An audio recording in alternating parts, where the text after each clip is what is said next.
Guys, maggagawa tayo ng katatapos ko nagprito ng manok. Ini-slice ko na yung iba.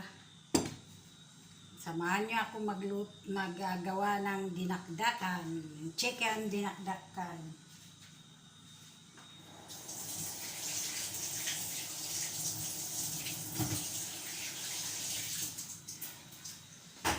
Slicein natin yung hindi tayo na-slice na chicken. Ay ako, matigas na. Tigas. Ito lang, pahaba lang ang slice. Mainit pa kasi. Mainit pa. Good morning dyan sa Pinas. Ay, good evening dito sa Kuwait. Good morning, good afternoon.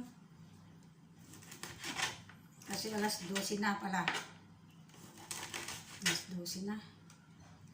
Naglutay tayo guys ng chicken. Nagprito tayo. Gagawin natin dinakdakan.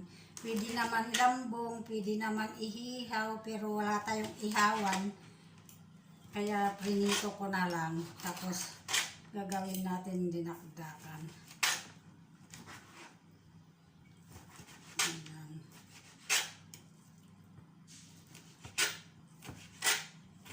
Slicein muna tayo. Mainit pa. Katatapos ko kasi nagprito. Yan, umuusok pa yung ini-slice ko. Yan, lagay natin dito. Yan. Yan. Yan.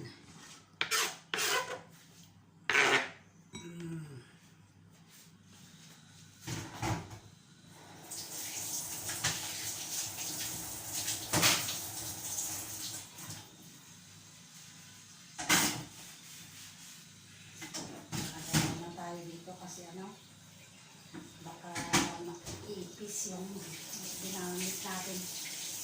Kaya ugasan natin. May ipis dito. Sabi isa lang.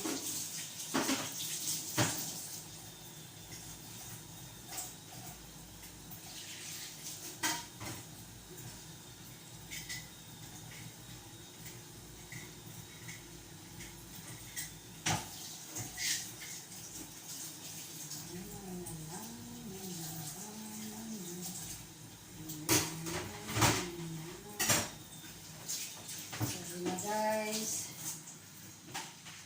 kasi maghugas ako ng ito yung ingredients ng inanda ko na para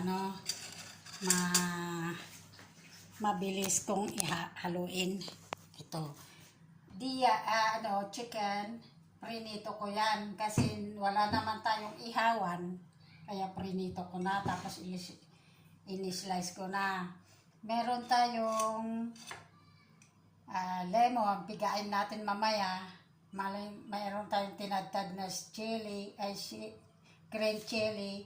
Tapos ito, ini-slice ko na chili, paibabaw natin mamaya para maganda ang niya. Ito, sibuyas, pang-mix natin. Tapos may mayonnaise, may suka, ano ba yung tawag dyan? Vinegar na kung wala tayong suka na na yung